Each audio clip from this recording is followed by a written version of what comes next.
Hello people, welcome to Main Event Boxing Talk. It's been confirmed that Anthony Joshua will be fighting Kubrat Pulev on the 20th of June at the Tottenham Hotspur Stadium. This is on Sky Box Office.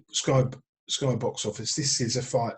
It's a good little scrap. It's not the fight we all wanted. We all wanted to see, obviously, Joshua against Fury.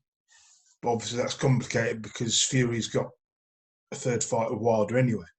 So this fight comes off the back. Kubrat Pulev, I believe, he's 38 years old now. He's not the fighter he was who lost to Klitschko.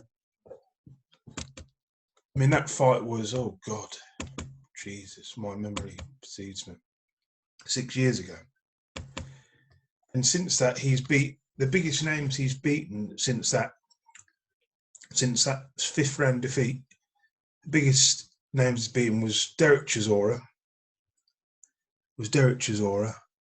And Hughie Fury.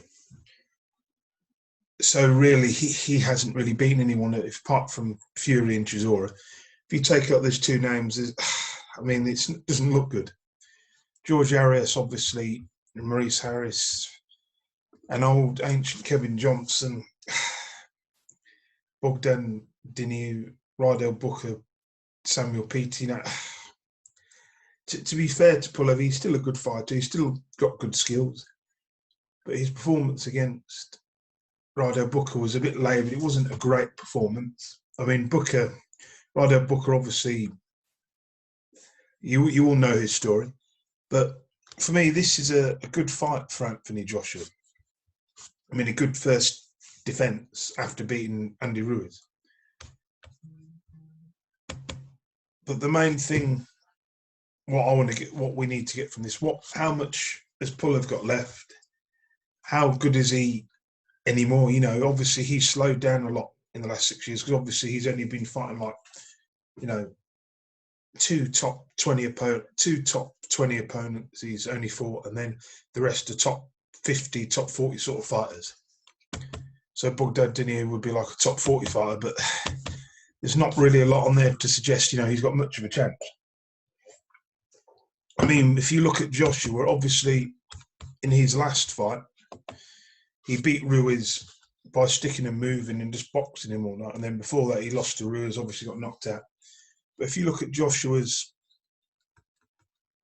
record since he won the title of Charles Martin, there's some obviously Klitschko, the Takam win, the Parker win, the Povetkin win, the Andy Ruiz Jr. They're all good wins. I think it will be interesting to see what version of Joshua turns up. Will we get a Joshua that going to be aggressive, or are we going to get the Joshua that beat Ruiz, that boxed Ruiz all day? For me, this is the sort of fight I think Joshua should knock Pulev out in about 7 rounds, to be absolutely honest. Obviously, after this fight, he then Pulev's manager, after this fight, he then has to negotiate a fight with Usyk, who is the WBO mandatory.